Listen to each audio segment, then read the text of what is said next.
राधे राधे। आज दीपावली का पवन पावन पर्व है। इसे लोगों ने यही इच्छा प्रकट की है कि दिवाली के संबंध में ही कुछ वार्ता हो। वैसे तो आप लोग सभी जानते हैं कि दिवाली की सिग्निफिकेंस क्या है, क्यों मनाया जाता है। और ये एलिगन बहुत ही पॉपुलर है, सभी को पता है कि आज के दिन 14 वर्ष के वनवास के बाद श्री राम अपनी अयोध्या में वापस आए थे, और वो भी जो बिल्कुल अधर्म का स्वरूप था, महानृशंस था, ऐसे राक्षस को मारकर, रावण को मारकर पृथ्वी को पाप से मुक्त कराकर आए थे। इसलिए अयोध्या वासियों ने बहुत खुशियां मनाई थी। तभी से हम लोग दिवाली मनाते हैं। और दिवाली के अवसर पर ये देखा जाता है, जो बहुत ही प्रचलित परंपराएं हैं उसके अनुसार लोग अपने घरों की पूरी सफाई करते हैं, पेंटिंग करते हैं, अच्छा अच्छा खाना बनता है, नए वस्त्रों को पहनते हैं। रात में सभी अपने अपने घरों को बड़े सुंदर रूप से दियों से सुसज्जित करते हैं और महालक्ष्मी की पूजा करते हैं। ये कॉमन बातें हैं दिवाली के दिन। लेकिन हम लोग को इस बात पर विचार करना चाहिए कि ये सब कुछ दिवाली के ही दिन क्यों होता है। पर्व तो सभी भगवान संबंधी हैं, सभी एक से एक बढ़कर पर्व हैं। लेकिन ये घर की थोड़ा सफाई करना और उस पेंटिंग करना, नए वस्त्रों को पहनना, रात में सारे अयोध्या को दीपों से सुसज्जित करना, महालक्ष्मी की पूजा करना आदि, ये सब केवल दीपावली को ही क्यों होता है, हमें इस पर थोड़ा विचार करना चाहिए। इस बात पर विचार करने के लिए पहले हमें ये विचार करना है कि जिन श्री राम के आने के उपलक्ष्य में ये दिवाली का उत्सव मनाया गया, वो श्री राम हैं कौन। ये तो आप लोग जानते हैं कि श्री राम केवल एक राजकुमार या वहां के राजा मात्र नहीं थे, वे मात्र दशरथ नंदन नहीं थे। दशरथ नंदन रूप में तो वो अवतार लेकर आए थे। श्री राम तो परात्पर ब्रह्म है, यानी सुप्रीम ब्रह्म, सुप्रीम पावर। राम तापनियोपनिषद में लिखा है, राम शब्द का अर्थ क्या है। रमन्ते योगिनो नन्ते सत्यानंदे चिदात्मने इति राम पदेनासौ सच्चिदानंद परब्रह्मा वित्तिभीयते। रमन्ते योगिनो नन्ते, जिनमें बड़े बड़े योगी लोग भी रमण करते हैं, यानी सदा उनका मन उन्हीं में डूबा रहता है, उन्हीं में रमण करता है। आप लोग जानते हैं कि योगी लोग वो होते हैं जिनकी साधना ही मन के ऊपर कंट्रोल करने की होती है। योगश्चित्तवृत्ति निरोधा। इसके 8 अंग होते हैं योग के, यम नियम आसन प्रत्याहार प्राणायाम ध्यान धारणा समाधयो अष्टावंगानि। ये 8 अंग हैं। इनमें से यम नियम आसन प्रत्याहार और प्राणायाम ये तो फिजिकल हैं, अर्थात इंद्रियों पर कंट्रोल, नियम, मन को नियमों में बांधना है, आसनों के द्वारा शरीर को स्वस्थ रखना, प्रत्याहार यानी विषयों से मन को हटाना, यानी मन पर कंट्रोल, और ये जो यम नियम आसन प्रत्याहार और प्राणायाम माने श्वास के ऊपर हमें कंट्रोल करना, ये 5 चीजें तो फिजिकल हैं। उसके बाद ध्यान धारणा समाधि, ये 3 अंग जिनका संबंध मन से है। ध्यान करना, फिर ध्यान में स्टेबिलिटी आ जाए, घंटों ध्यान कर सकते हैं, धारणा हो गई, और फिर ध्यान में इतने लीन हो जाएं कि अपनी फिजिकल प्रेजेंस का भी ध्यान न रहे, बाहर के वातावरण का कोई असर ना पड़े, ये समाधि। इस समाधि में भी बहुत सारी अवस्थाएं हैं। जब योगी उच्चतम अवस्था को पहुंचता है तो उसका मन पे पूरा कंट्रोल हो जाता है। यही योगियों की साधना है। तो ये जो योगी लोग हैं जो केवल मन पे ही कंट्रोल करते हैं, इन्होंने भी श्री राम को एक बार देखा और वो सब कुछ भूल गए, केवल उनमें ही उनका मन रमण करने लगा, केवल उनमें ही उनका मन सदा के लिए लग गया। यानी जब योगींद्र मुनींद्र जिनकी साधना ही मन पर कंट्रोल करने की है, जब उनका मन खिंच जाता है जिन राम को देखने से, इति राम पदे नासौ, इसीलिए रमण करने के कारण सबका मन उनमें ही रमण करने लग जाता है। उनमें अनंत सौंदर्य, माधुर्य, सौशील्य, सौकुमार्य आदि ऐसे दिव्य दिव्य गुण हैं जिनके कारण कोई भी हो उन्हें देखकर मोहित हो जाता है। इसीलिए उनका नाम राम कहा गया, और पर ब्रह्मा भी थे, इसीलिए उनको पर ब्रह्म कहते हैं।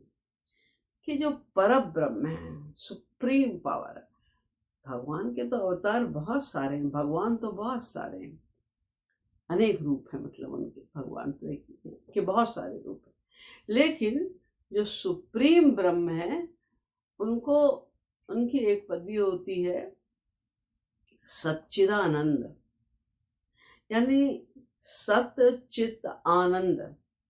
इनका जो अथाह अपरिमेय समुद्र है उन्हीं को सच्चिदानंद कहते हैं।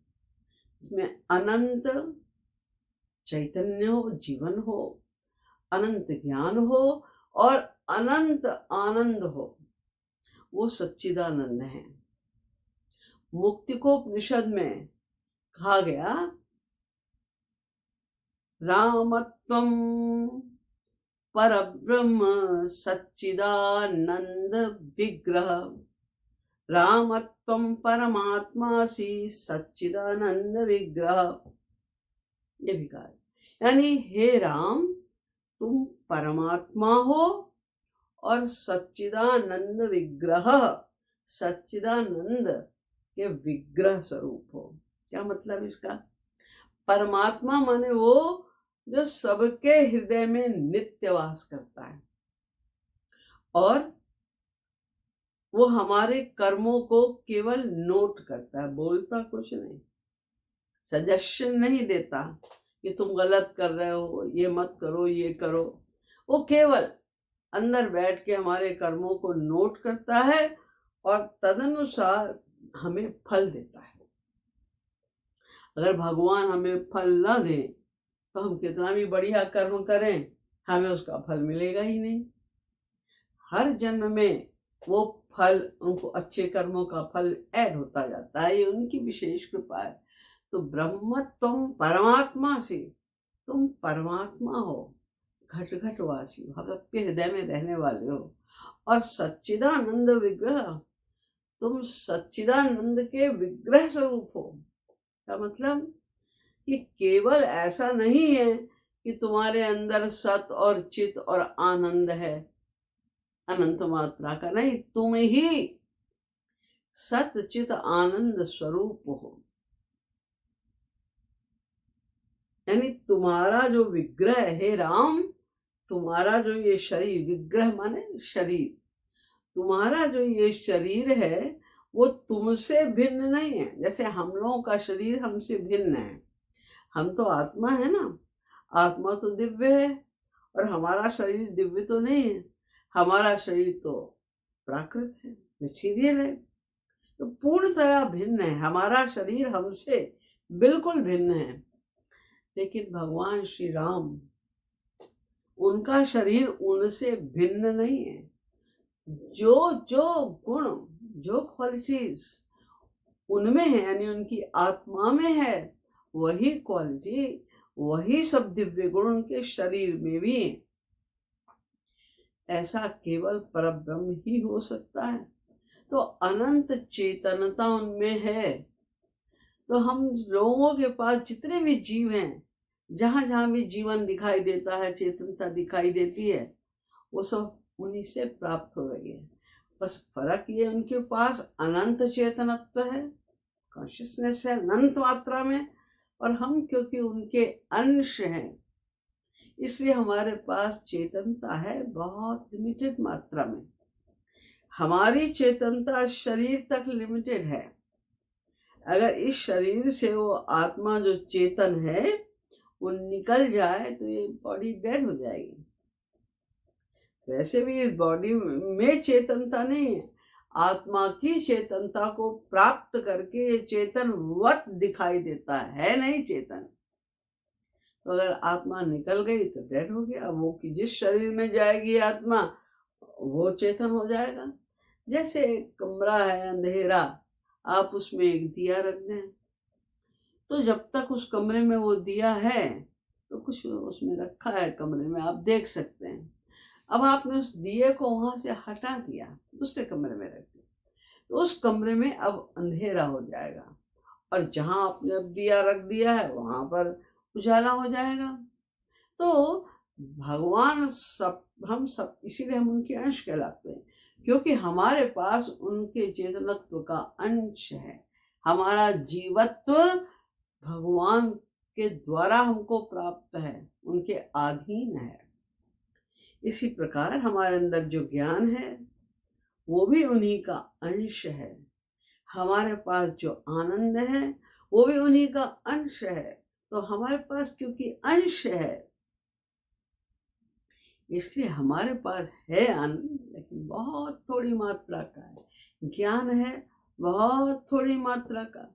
भगवान तो सर्वज्ञ हैं, अनंतानंत ब्रह्मांडों में रहने वाले अनंतानंत जीवों के, अनंतानंत जन्मों के, अनंतानंत कर्मों के, अनंतानंत फलों को जो सदा सर्वदा देखता रहता है, जानता रहता है, उसको सर्वज्ञ कहते हैं।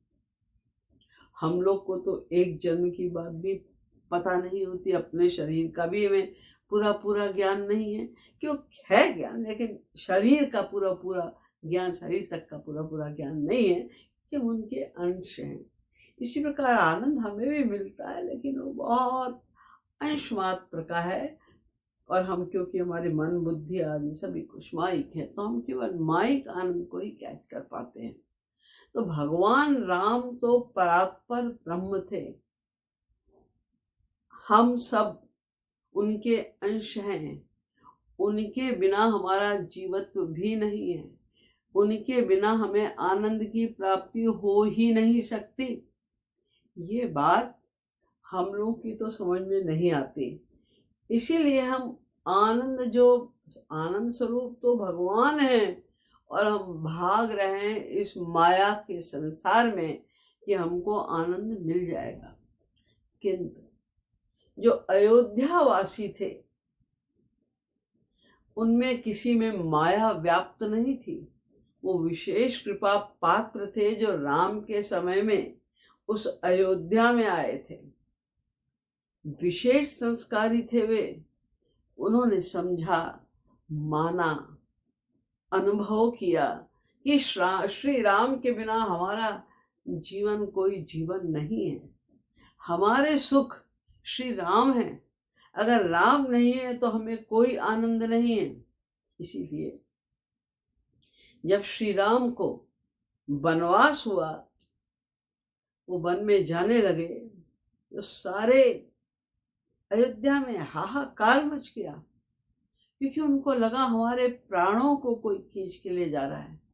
हमारे प्राण ही नहीं रहेंगे तो हम जीवित कैसे रहेंगे। उनका पीछा भी किया बहुत देर दूर तक, लेकिन श्री राम ने अंत में उन्हें चकमा देकर रात में ही उठकर चल दिए, और लोग उसके बाद से उनका पीछा नहीं कर सके।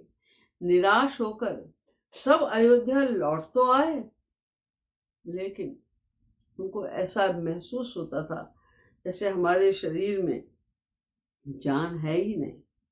ना कोई आनंद था, ना कोई उत्साह था, ना उनको ऐसा लगता था कि हमारे शरीर में प्राण बाकी हैं। तो सभी ने 14 वर्ष विरह के समुद्र में डूबकर रो रो कर श्री राम की स्मृति में जैसे तैसे बिताया।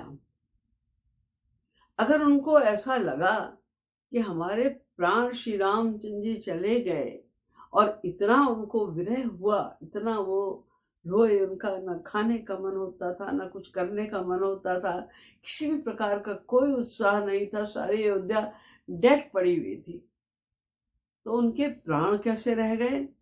बस एक आशा में कि 14 वर्ष बाद फिर एक बार श्री राम के दर्शन हो जाएं, इस आशा में वे जीवित रहे। जब उनको पता चला कि अब श्री रामचंद्र जी आ रहे हैं, एकदम से जैसे जीवन का संचार हो गया हो उनके शरीर में, ऐसे सब जागृत हो गए, भागने लगे, एक दूसरे को बताने लगे, अरे सुना, हमारे राम आ रहे हैं, हमारे राम वापस आ रहे हैं।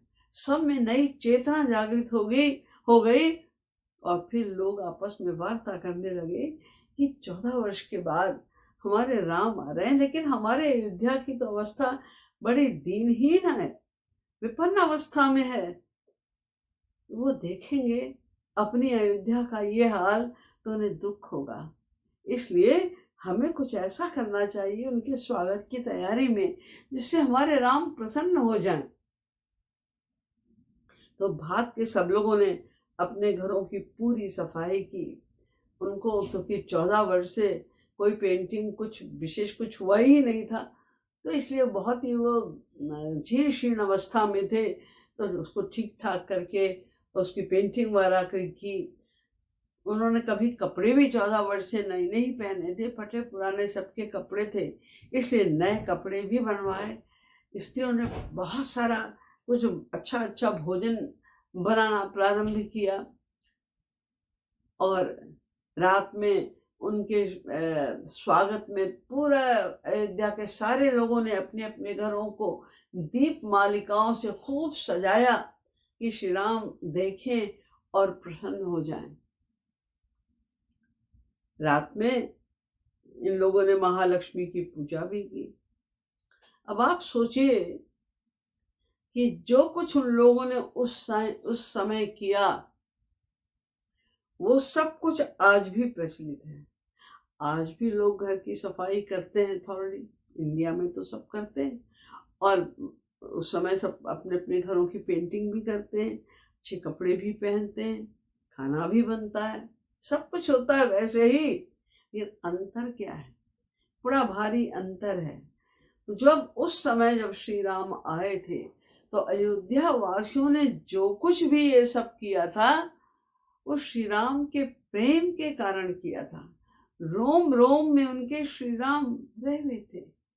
उनके उत्साह में उनको ऐसा लगा कि हमको हमारा जीवन प्राप्त हो गया, हमको हमारा आनंद मिल गया। इतने आनंदित थे सबके सब कि सब ने एक दिन के अंदर पूरी अयोध्या को सजा के रख दिया, क्योंकि श्री राम का प्रेम उनके रोम रोम में बसा हुआ था। 14 वर्ष के बाद वो अपने जीवन धन प्राण स्वरूप श्री राम को देख रहे थे, तो उनमें अथाह उत्साह था। स्त्रियों ने भोजन बनाया, क्यों? कि श्री राम आएंगे तो हम उनका भोग लगाएंगे। देखिए, जब प्रेम उदित होता है तो ज्ञान प्रेम में डूब जाता है। उन स्त्रियों ने ये नहीं सोचा अरे वो तो महाराज है तो सीधे राजमहल में जाएंगे, वहां उनके विशेष स्वागत की तैयारी हुई होगी, एक से एक बढ़िया उनके लिए भोजन तैयार हुआ होगा। भला हुआ हम गरीब लोगों से वो क्यों बात करेंगे, क्यों हमारे भोजन को प्राप्त करेंगे, ये एक बार भी उनके माइंड में नहीं आया। और जब श्री रामचंद्र जी आए तो सारे अयोध्यावासी का स्वागत करने के लिए, उनकी जय जयकार करने के लिए, उनके दर्शन करने के लिए व्याकुल होकर दौड़ पड़े। स्त्रियां भी अपना भोजन लेकर भोग लगाने के लिए गईं और श्री राम ने सबके भोजन का भोग लगाया और हर अयोध्यावासी से एक साथ मिले। ये केवल श्री राम ही कर सकते हैं, भगवान ही कर सकते हैं, किसी मनुष्य की तो यह शक्ति है नहीं। ये एक साथ सबसे मिले। जो राजमहल के लोग थे उनको भी लगा श्री राम सबसे पहले हमसे आके मिले, बाकी जो राज के कर्मचारी थे उनको भी लगा कि श्री राम सबसे पहले हमसे आके मिले, और समस्त अयोध्यावासियों को यही लगा कि श्री राम हमसे मिले, हम सबसे ज्यादा उन्होंने हमसे स्नेह किया, हमारे ऊपर सबसे ज्यादा उन्होंने अटेंशन पे किया, वो ये सोचते रहे और भगवान ने सबका भोग लगाया। तो वहां पर प्रेम ही प्रेम था। रात में उन्होंने दीपक जलाया, क्यों? जब उनके मन में प्रकाश नहीं था। भगवान ही तो प्रकाश स्वरूप है। जब वो प्रकाश ही नहीं था उनके मन में, तो किसी प्रकार का दिया जलाना या रोशनी करने की भावना उठना ही संभव था। अब श्री राम आ गए, उनके हृदय का प्रकाश जागृत हो गया। वही प्रकाश उनका प्रस्फुटित हुआ दियों के रूप में। उन्होंने इस प्रकाश को प्रकट किया। जो उनके मन में प्रकाश उद्वेलित हो रहा था, उसको अपने घरों में उन्होंने सर्वत्र दिए जला के, चारों तरफ प्रकाश फैला के अपने उस प्रकाश को उन्होंने व्यक्त किया। तो ये सब कुछ दिवाली में होता है। और लक्ष्मी जी की उपासना भी होती है। क्यों होती है लक्ष्मी जी की उपासना? जब श्री रामचंद्र जी आए तो पूरी अयोध्या को तो अयोध्या वासियों ने सजा दिया। महालक्ष्मी उनके तो भगवान पति स्वरूप भी हैं, पति हैं, और वो लौट रहे हैं। अयोध्या वासियों में इतना उत्साह है तो महालक्ष्मी ने भी सीक्रेटली पूरे अयोध्या को प्राकृतिक सौंदर्य से भर दिया। चारों तरफ सुंदर सुंदर सुगंधित पुष्प, हरी घास, हरे भरे फलों से, पत्तों से लदे हुए पेड़, चारों तरफ नैसर्गिक सौंदर्य फैल गया। किंतु जो अयोध्या वासी थे, इन्होंने तो 14 वर्ष से कुछ काम काज, कुछ बिजनेस कुछ किया ही नहीं था। सबके घर में विपन्नता छा गई थी, कुछ था ही नहीं घर में लोगों के। तो महालक्ष्मी ने रातों रात जब सब सो गए तो उनके घर को धन धान्य से भर दिया। अपार धन, अन्न वगैरह सब कुछ पूरे अयोध्या में, हर अयोध्या वासी के यहाँ भर गया। सुबह देखा लोगों ने, क्या चमत्कार हुआ, हमारे घर इतने सुंदर हो गए, हमारे घर में अनाज ही अनाज है, सोना चांदी हीरे जवाहर सब कुछ अनंत खूब भर गया अच्छे प्रकार से। तो क्योंकि महालक्ष्मी ने अयोध्या वासियों का ये किया, क्योंकि उन्होंने इसलिए किया क्योंकि अयोध्या वासी 14 वर्ष तक श्री राम के लिए आंसू बहाते हुए उनका स्मरण करते रहे। तो उनका मन पूर्णतया शुद्ध हो गया था। वो राम के परम और भी ज्यादा परम भक्त बन गए थे। तो उनके लिए श्री राम की प्रेरणा से उन्होंने उन सबको ये आनंद दिया। तो आज भी यही सब होता है। घर की सफाई लोग करते हैं, पेंटिंग वाला भी करवाते हैं, लेकिन राम के लिए नहीं, हमारा घर अच्छा लगे। हम अपने घर की सफाई चलो साल में एक दिन अच्छे से कर लेते हैं कि हमारा घर साफ हो जाए। श्री राम की भक्ति की भावना तो माइनस है, वो नहीं होती। लोग पार्टी भी करते हैं। दिवाली के दिन लोगों को मिठाई बांटते हैं, अपने घर में बुला के भी खाना वाना खिलाते हैं, लेकिन कहीं वहाँ भक्ति की भावना नहीं होती, उसका अभाव हो गया। लेकिन परंपराएं वही सब चलती चली आ रही है। तो हमारा कर्तव्य ये होता है कि दीपावली का त्योहार तो श्री राम के लिए है, श्री राम को समर्पित है, भगवान को समर्पित है। तो इस दिन हम जितना हो सके प्रातः काल से रात तक खूब भगवान का नाम। हमारे देश में जो पर्व मनाए जाते हैं, अधिकांश सभी पर्व किसी न किसी रूप में भगवान से ही संबद्ध हैं, और उनका पर्पस भी यही है कि इसी बहाने भगवान का स्मरण करें। गीत्वा च मम नामानि विशरेन मम सन्निधौ, उनका दिन रात गुणगान करें कि चलो आज जन्माष्टमी है, आज राधाष्टमी है, आज रामनवमी है, तो आज चलो भगवान का नाम लेते हैं। लोग व्रत रखते हैं। क्यों?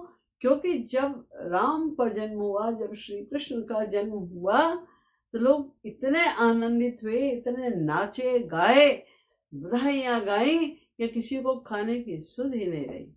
तो अब वो बात तो नहीं है, अब लोग व्रत रख लेते हैं कि चलो, क्योंकि वैसा नहीं है कि अब उनको खाने की सुधि नहीं, लेकिन हमें, हमारा कर्तव्य यही होता है कि कम से कम अगर रोज हम नहीं कर सकते, भारत में तो इसीलिए हर त्योहारों पर छुट्टी भी होती है कि आज आपको कुछ कहीं काम पर नहीं जाना है, कुछ और कुछ काम नहीं करना है, आपकी छुट्टी है, आज आप दिन रात, बस दिन भर रात भर खूब भगवान का स्मरण कीजिए।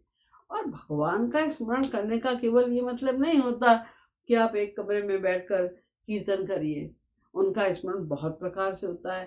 जैसे आपने घर की स्वच्छता की, आपने अपने घर में ऑल्टर बनाया हुआ है, वहाँ की आप स्वच्छता कर रहे हैं कि आज रामनवमी है, क्या पता उनकी कृपा हो जाए, आज हमारे घर में पधार जाएं, आ जाएं वो, उनके लिए अच्छा अच्छा भोग बनाइए। जब आप खाना बना रहे हैं, उनका स्मरण कर रहे हैं, निरंतर श्री राम का स्मरण कर रहे हैं, श्री कृष्ण का स्मरण कर रहे हैं, तो वो खाना बनाना कोई कर्म नहीं है, वो भक्ति है। इसी प्रकार से कब आप सजा रहे हैं अपने घर को, घर में झांकी को सजा रहे हैं, तो वो सब स्मरण का तरीका है। तो बाकी टाइम में आप कीर्तन भजन करिए। ऐसा हम लोग नहीं करते, किंतु और का तो मुझे पता नहीं है, हमारे महाराज जी के जितने भी आश्रम हैं उनमें त्योहारों को इसी प्रकार से मनाया जाता है।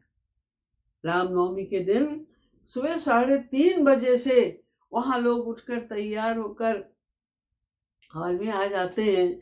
उनका अभिषेक होता है, उनका खूब कीर्तन होता है, लोग नाचते हैं, गाते हैं, अच्छे अच्छे कपड़े पहनते हैं, अलग अलग प्रकार के लोग अलग अलग वाद्यों के साथ अलग अलग प्रकार के कपड़े पहन के सज धज के आते हैं और श्री राम के का स्मरण करते हुए खूब, कोई ढोलक के साथ में, कोई मंजीरों के साथ में, कोई नाच के, कोई गा के, लोग खूब करते हैं।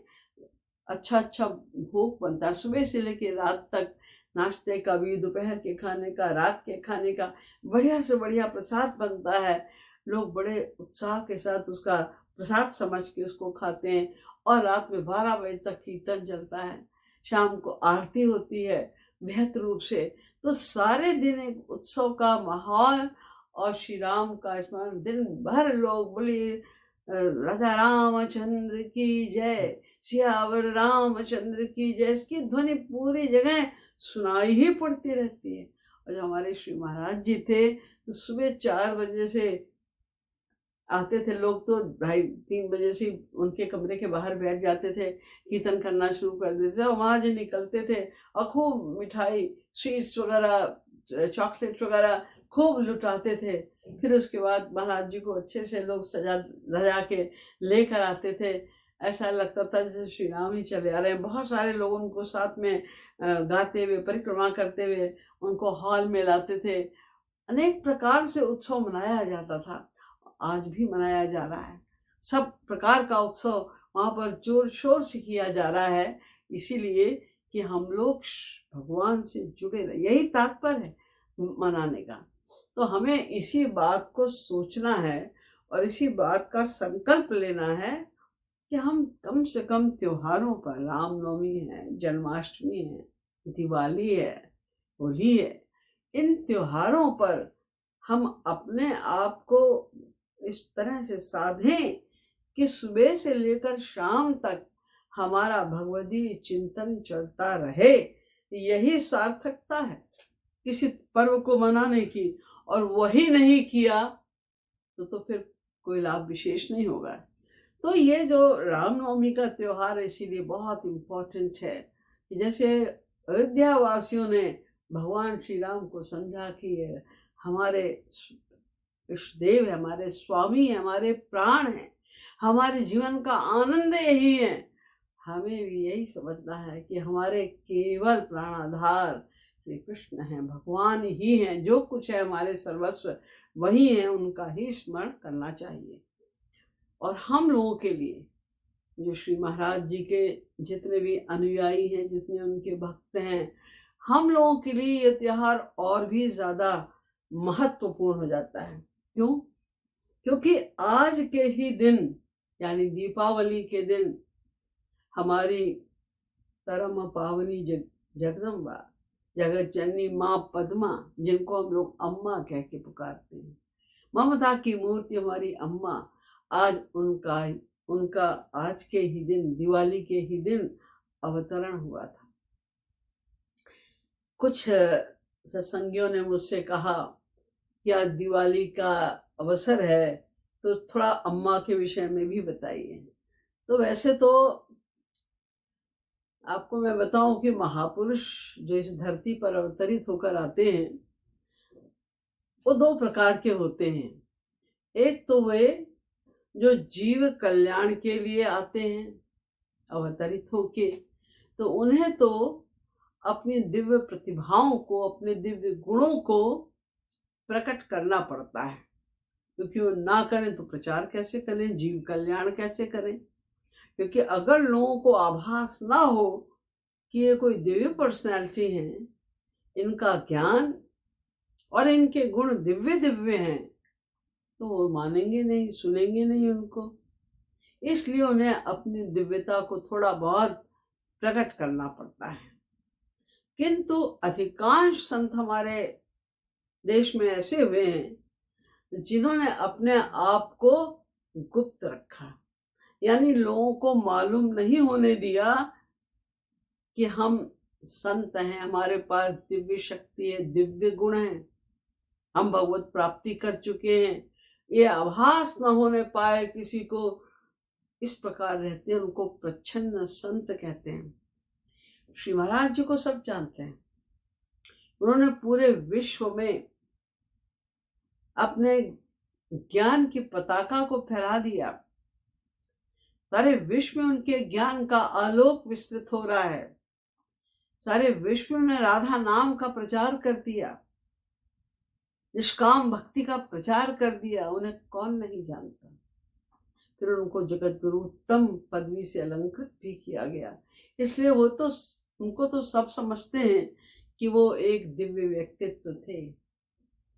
किंतु हमारी अम्मा जो एक प्रच्छन्न विभूति हैं, जो महाराज जी के समस्त सफल कार्यों की मुख्य प्रेरणा स्रोत हैं, उन अम्मा को बहुत थोड़े से लोग, जिन्हें आश्रम में रहकर अम्मा के पास रहने का सौभाग्य प्राप्त हुआ, वही थोड़ा थोड़ा जानते हैं। मैं भी उनमें से एक हूँ। यद्यपि मुझे अम्मा का सानिध्य मिला है महाराज जी की अतीव कृपा के कारण, लेकिन अम्मा को समझना, उनकी दिव्यता को आंकना, ये मेरे जैसे लोगों के वश की बात नहीं है। लेकिन फिर भी जितना भी मैंने समझाया, जो कुछ परिचय मुझे अम्मा का प्राप्त है, वो आज मैं आप लोगों को सुना देती हूँ। आशा है आप लोग को अच्छा लगेगा। अम्मा का जन्म उत्तर प्रदेश में प्रतापगढ़ जिले के ही एक लीलापुर गांव में हुआ था सन 1925 में। इनके पिताश्री का नाम श्री कृष्ण प्रसाद ओझा और इनकी माता श्री का नाम श्रीमती रामरती ओझा है। ये परम भागवत परम सौभाग्यशाली हैं जिन्होंने अम्मा जैसी परम दिव्य विभूति को जन्म दिया। जो कुछ मैंने उनके गांव के लोगों से या उनके खास रिश्तेदारों से सुना है, उसके अनुसार जब अम्मा का जन्म जिस दिन हुआ है, लोग बताते हैं कि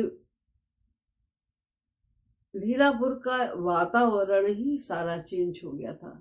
इतनी सुंदर सुगंधित और मनोरम पवन बह रही थी, चारों तरफ ऐसा लगता था जैसे कि प्रकृति अपने पूरे सौंदर्य के साथ प्रकट हो गई हो, और लोगों के मन में इतना अज्ञात रूप से इतना आनंद हिलोरे ले रहा था कि ऐसा लगता था जैसे आज यहाँ पर किसी दिव्य विभूति का अवतरण हुआ है।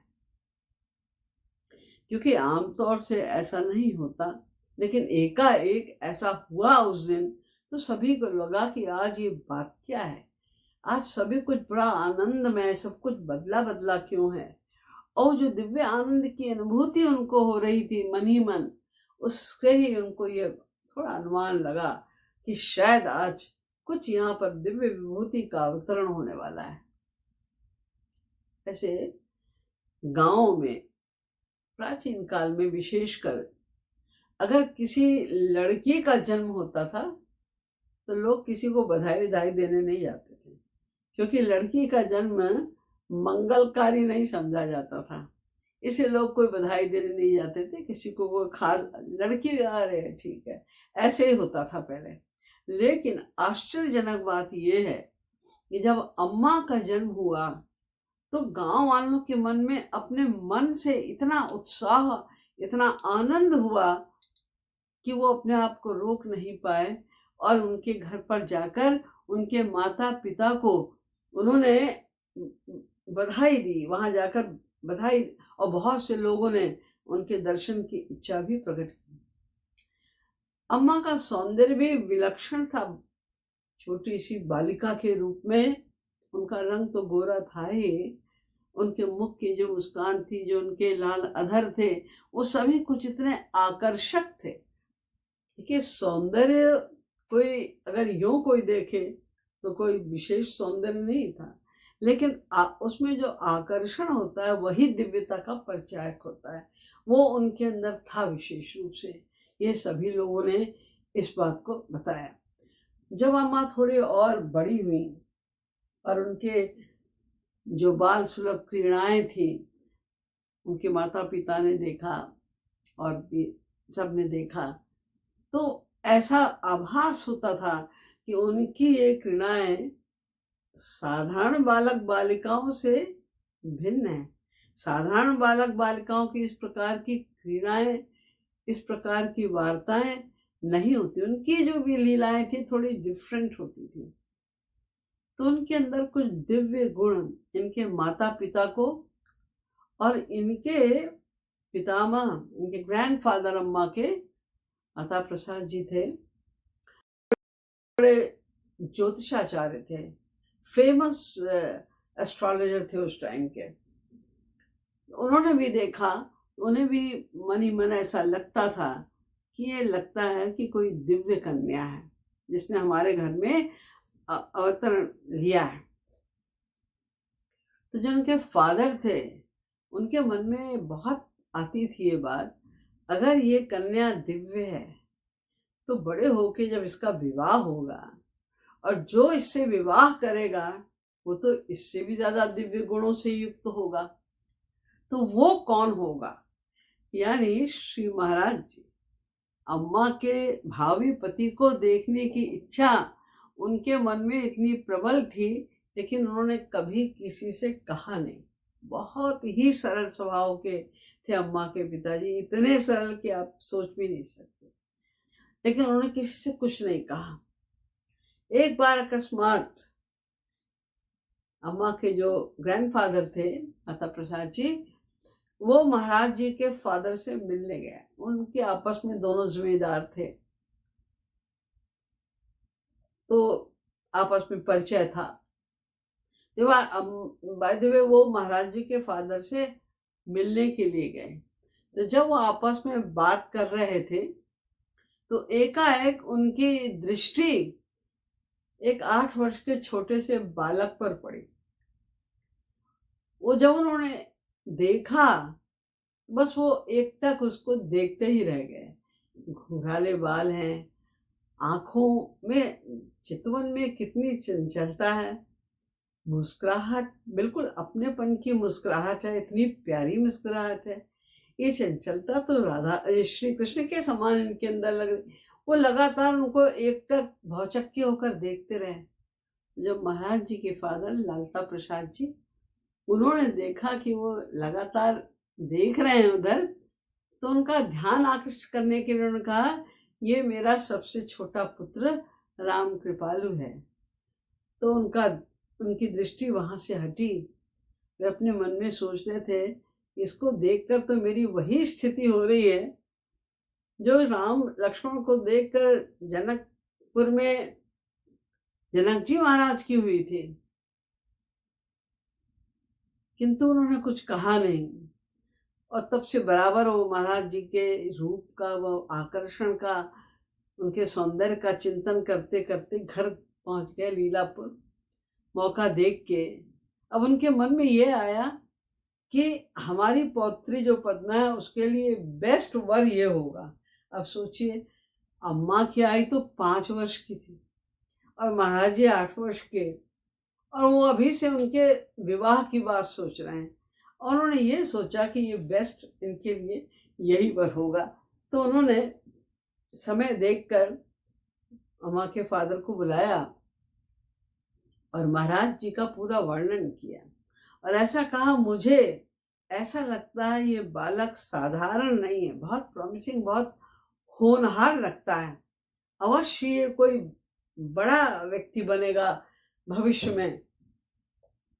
तो मेरी इच्छा ये है कि क्यों ना पद्मा का विवाह उनके इसी छोटे पुत्र राम कृपालु से कर दिया जाए।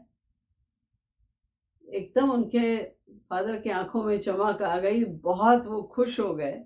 इन्होंने तो हमारे बिल्कुल मन की बात कह दी।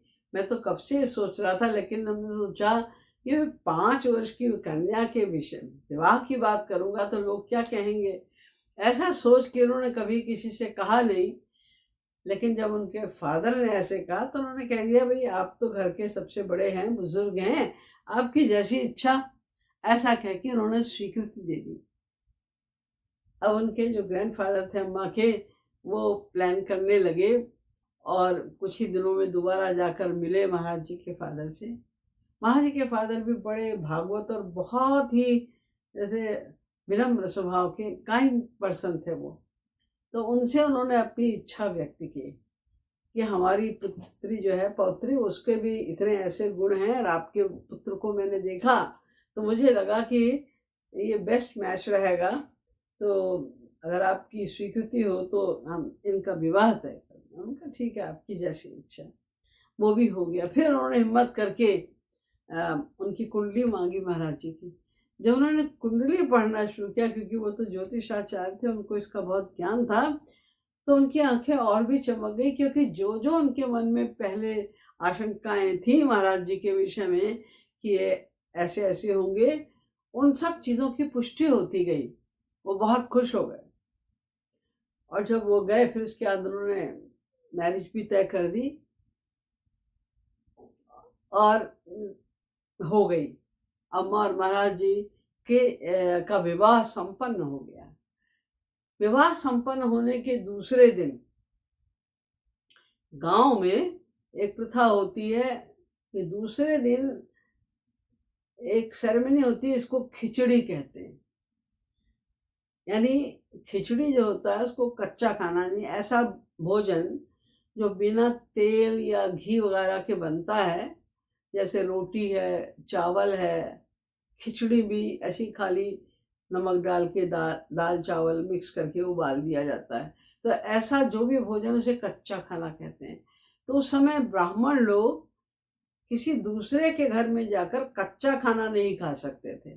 तो पूरी है, सब्जी है, जो ऑयल के साथ में, घी के साथ में पकता है, उसे पक्का खाना कहते हैं, वो खा सकते थे, लेकिन कच्चा खाना खाते नहीं थे।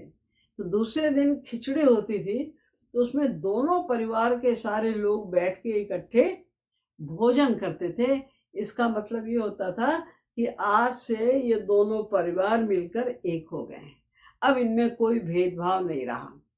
तो उस समय जब सारे दोनों कुटुंब के लोग उपस्थित थे, तब उन्होंने इन दोनों की कुंडली पढ़ के सुनाई और ये कहा कि मैं तो ज्योतिष करते करते मुझे सारी उम्र बीत गई, 40-50 साल का मेरे पास एक्सपीरियंस है, लेकिन एक अद्भुत बात मैंने देखी कि लोगों के 7-8 गुण भी मिल जाएं, वर और वधू के 7-8 गुण भी मिल जाएं तो बड़ी बात होती है। इन दोनों के 25 गुण मिल रहे हैं, 25 गुण दोनों के मिल रहे हैं, ये बहुत आश्चर्यजनक बात है।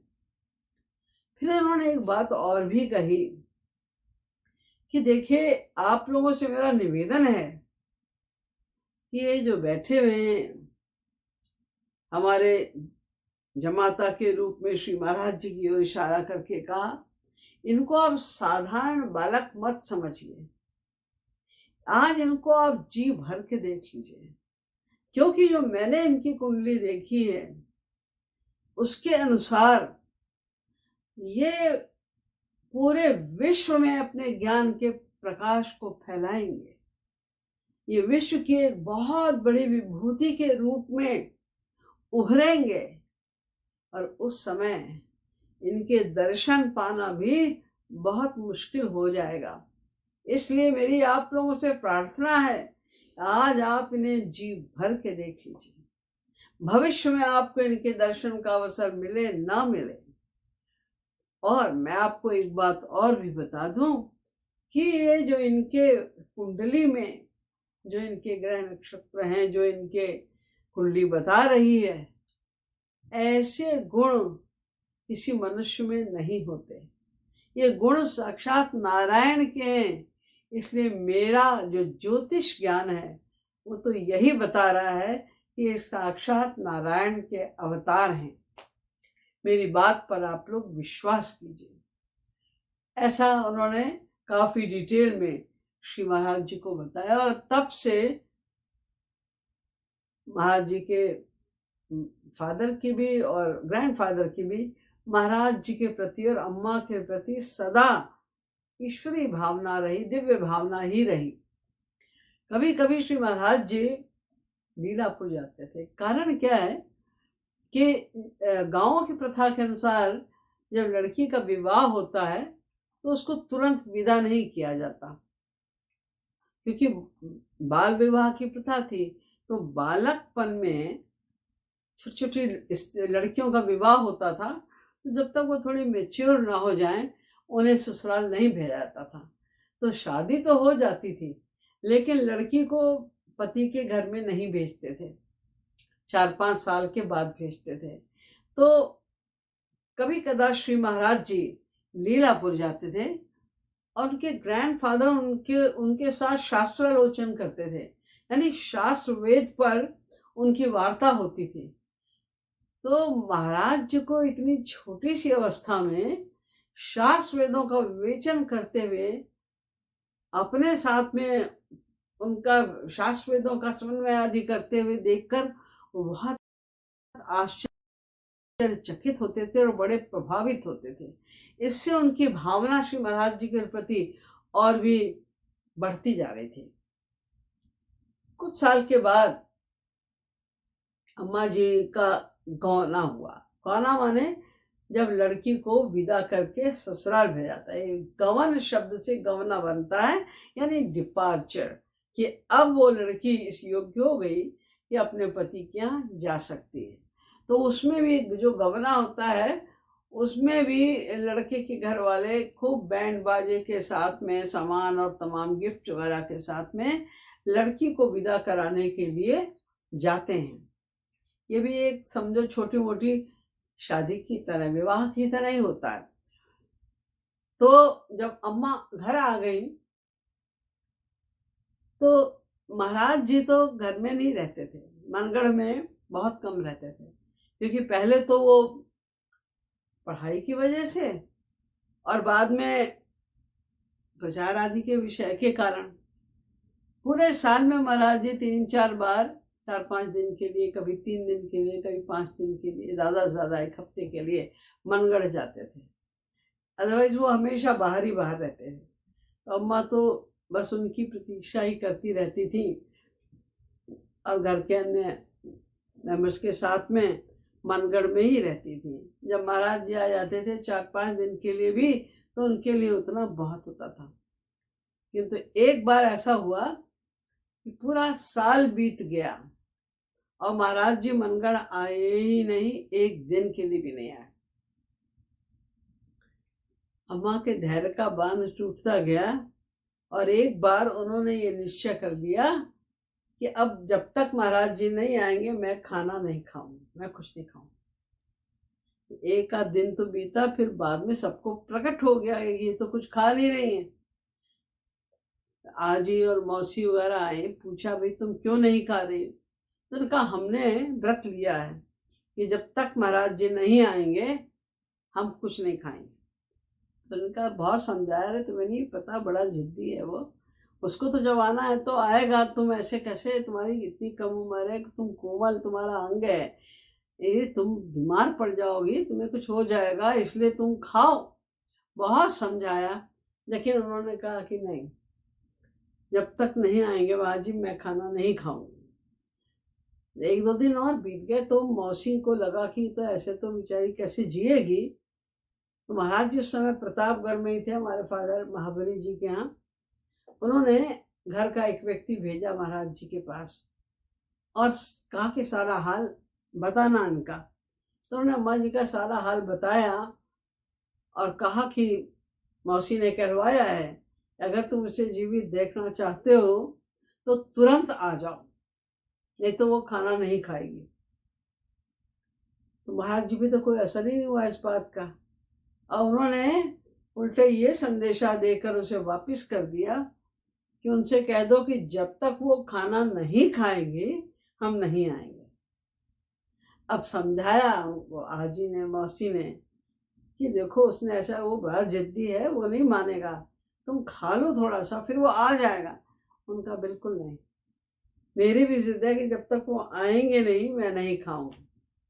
अब 2 में कंपटीशन हो गया, एक तरफ महाराज जी अपनी जिद छोड़ने को तैयार नहीं, दूसरी तरफ अम्मा जी अपनी बात छोड़ने को तैयार नहीं।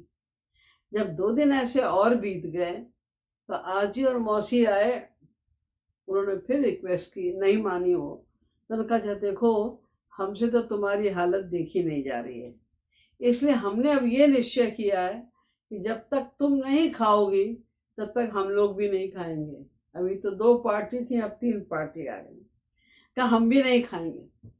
जब ऐसा सुना अम्मा ने तो उनका हृदय द्रवीभूत हो गया और वे सोचने लगी, इससे तो इनको बड़ा कष्ट होगा, मैं तो इस घर की पुत्रवधू हूँ, इनकी सेवा करना, इन्हें प्रसन्न रखना ये मेरा धर्म कहता है, मेरे कारण इनको कष्ट होगा, ये तो मेरे धर्म के विरुद्ध होगा।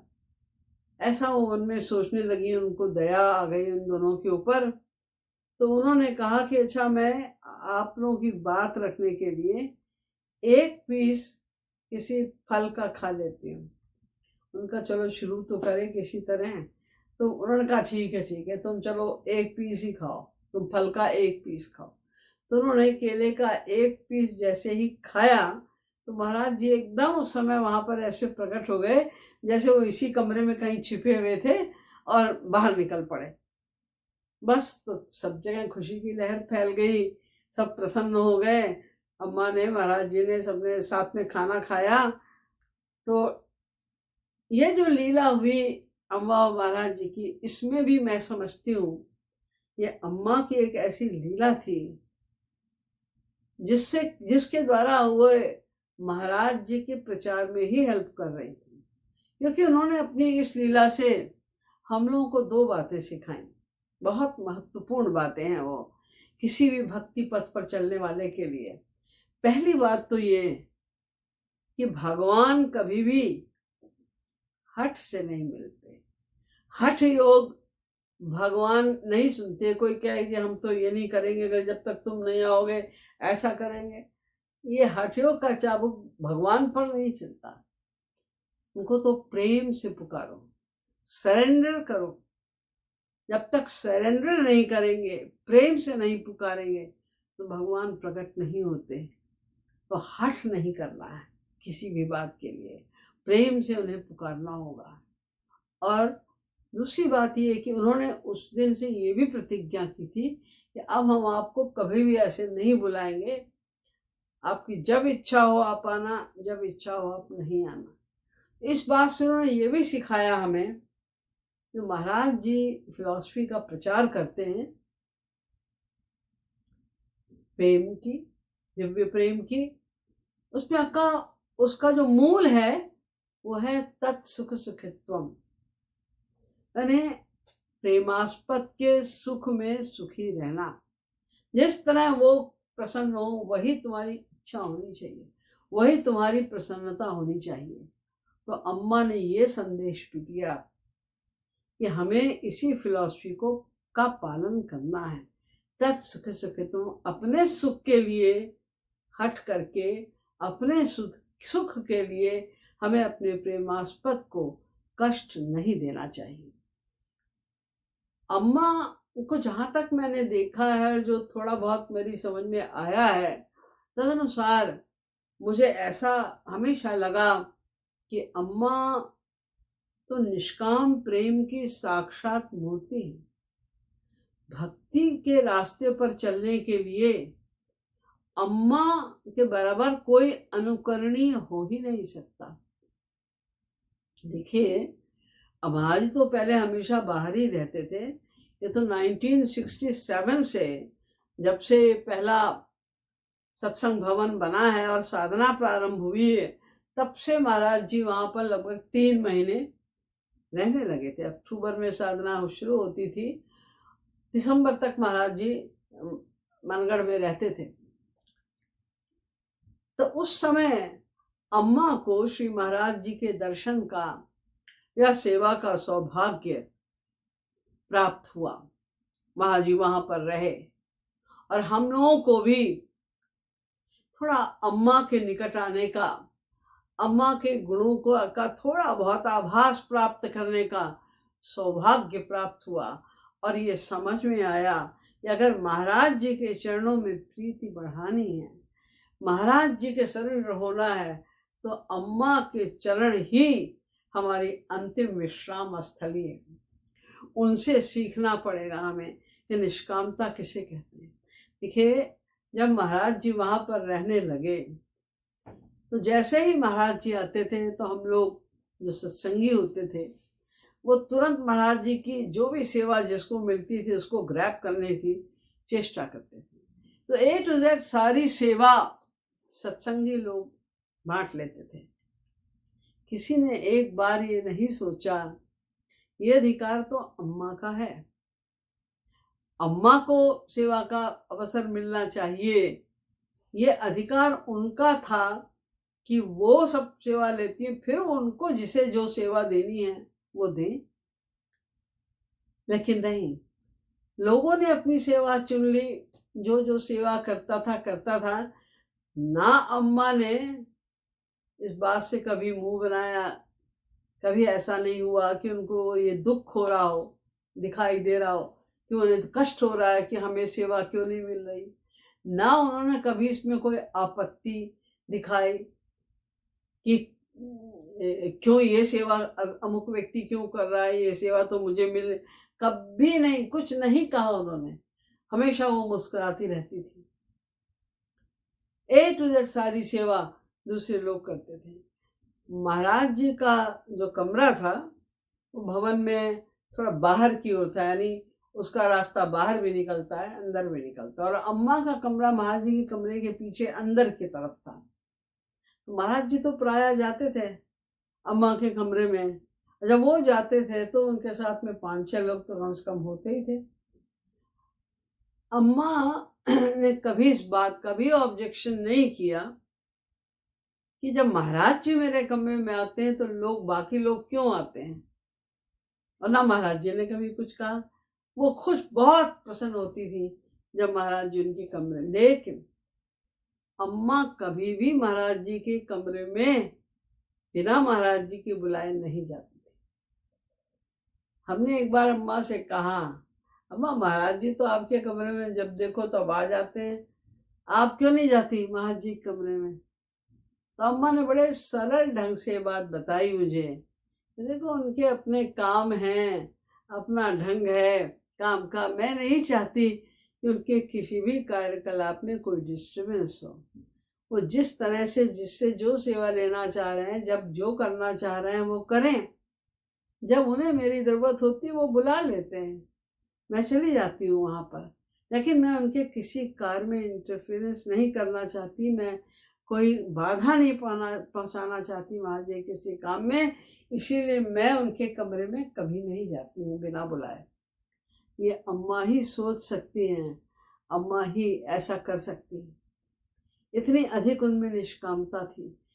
निष्कामता की पराकाष्ठा तो उस समय हमने देखी जब अम्मा लास्ट स्टेज में गोलोक पधारने के पूर्व हॉस्पिटल में थी और वो बहुत बीमार थी। उस समय मनगढ़ में होली की साधना चल रही थी। बहुत सारे लोग विदेश से भी और भारत के भी, सब भागों से तमाम लोग आए हुए थे।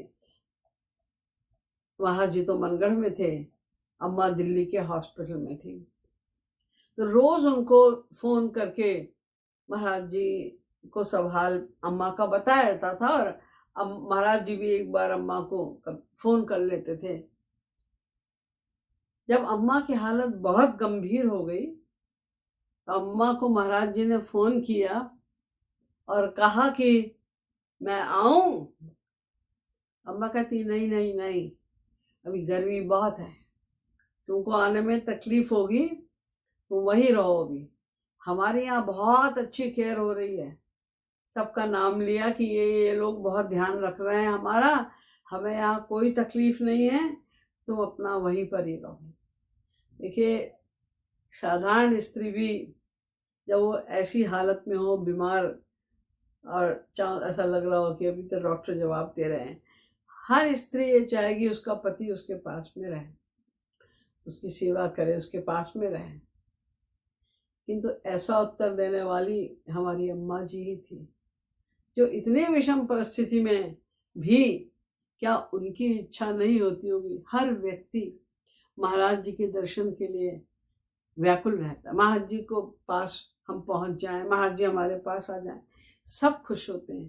तो क्या अम्मा को इस बात की खुशी नहीं होती? अगर महाराज जी पहुंच जाते तो उनको कितना बड़ा आनंद होता। लेकिन उन्होंने अपने आनंद की परवाह न करके महाराज जी के कष्ट के बारे में सोचा। ये एक बहुत बड़ी ऊंची स्थिति की बात है कि जब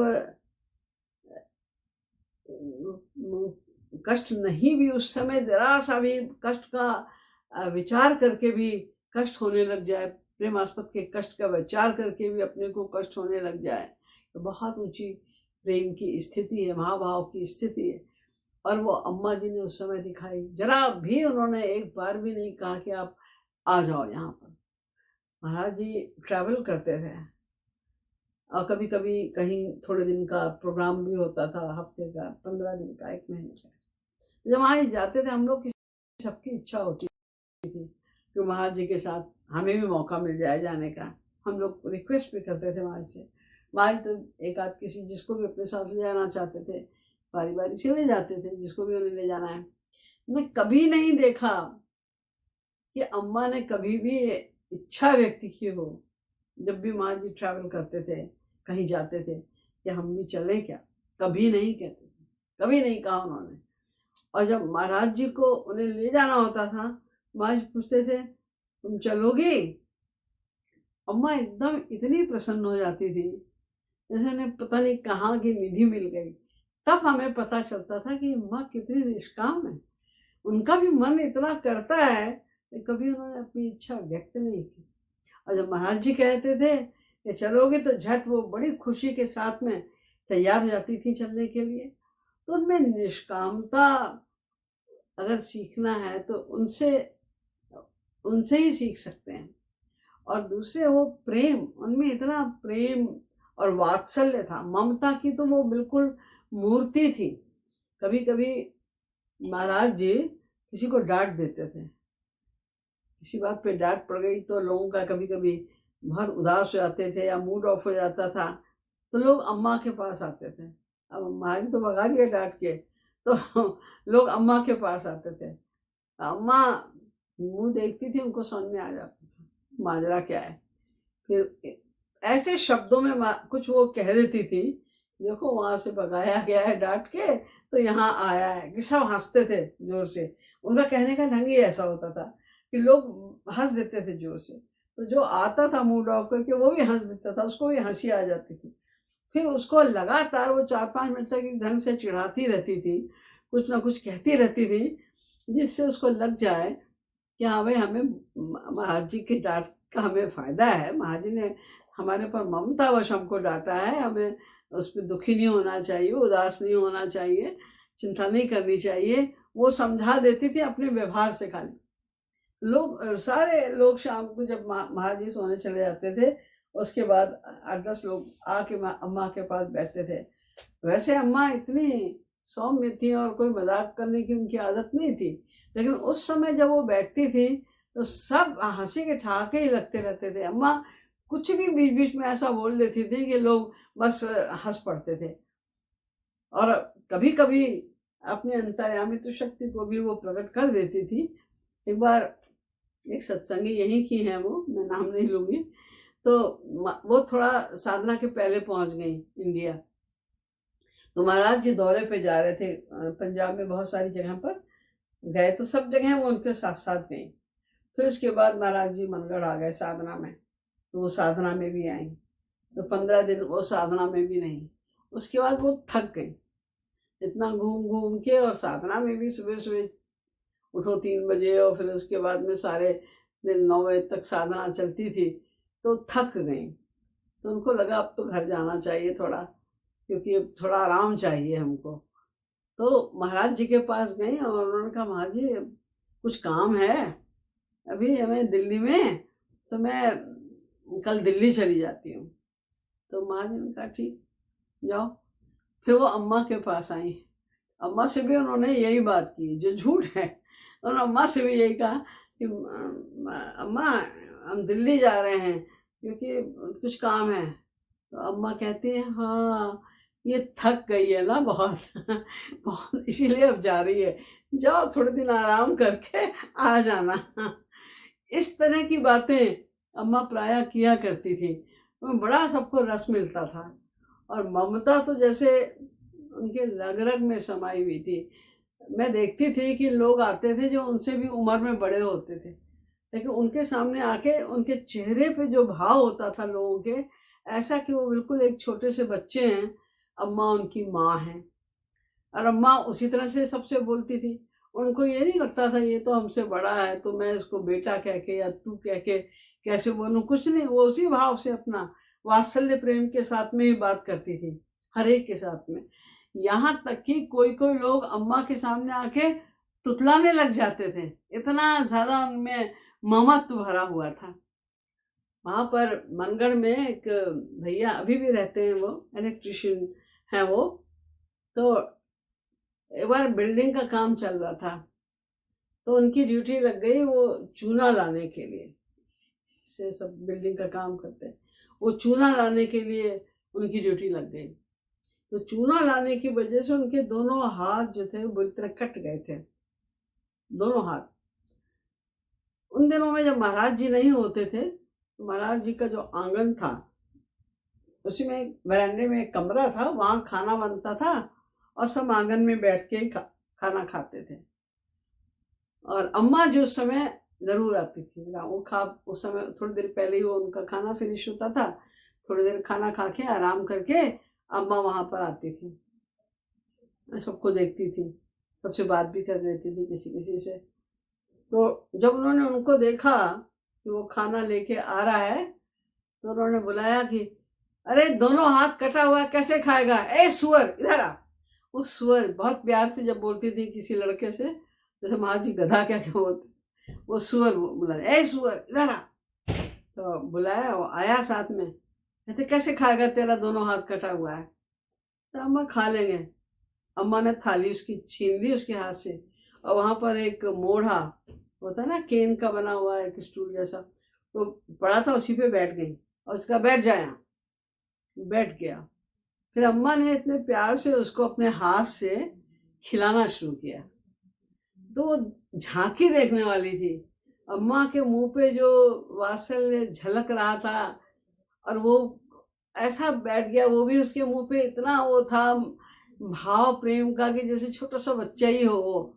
अम्मा खिलाती जा रही है, खाता जा रहा है। जितने लोग बाकी खड़े थे सब खाना तो भूल गए, अपनी थाली ले लेके सब वही अम्मा को घेर के खड़े हो गए और खुश हो रहे थे। इसलिए लोग हंस रहे थे कि अम्मा कैसे खिला रही है, जैसे कि छोटे से बच्चे को माँ खिलाती है, ऐसे अम्मा खिला रही है। तो अम्मा बड़े भोलेपन से बोली, वो समझी कि ये लोग इसलिए हंस रहे हैं कि पता नहीं अम्मा को खिलाना, हाँ देखो अम्मा को खिलाना आता है, वो ये समझी। तो बड़े भोलेपन से बोली, हाँ हम विशाखा हरिण को खिलावत रहे ना, तो यही से हमको खिलाना आता, मतलब हम विशाखा लोग छोटे थे, तिनको खिलाते थे, तो हमें खिलाना आता है, ऐसे बोली अम्मा। तो वो उनका जो वाक्य था भोलेपन का, वो तो सुन के लोग एकदम ही विभोर हो गए, बहुत ही अच्छा लगा। तो सभी के प्रति, हम लोग के प्रति, सभी के प्रति उनका इतना वात्सल्य टपकता था, अभी बहुत अधिक तो नहीं वर्णन कर सकते, लेकिन हम इतना कह सकते हैं कि अम्मा तो साक्षात प्रेम की मूर्ति थी, वात्सल्य की, ममता की वो मूर्ति थी। हर एक के प्रति उनका ममत्व झलकता रहता था। और आश्चर्य की बात ये थी कि मैंने तो उनको बहुत उनकी यंग एज से देखा है। सोचिए जब मैं 5 वर्ष की थी, 4-5, तब से मैं अम्मा को देख रही हूँ। तो अम्मा तो बिल्कुल यंग थी उस टाइम। तो उस समय भी अम्मा कोई श्रृंगार नहीं करती थी,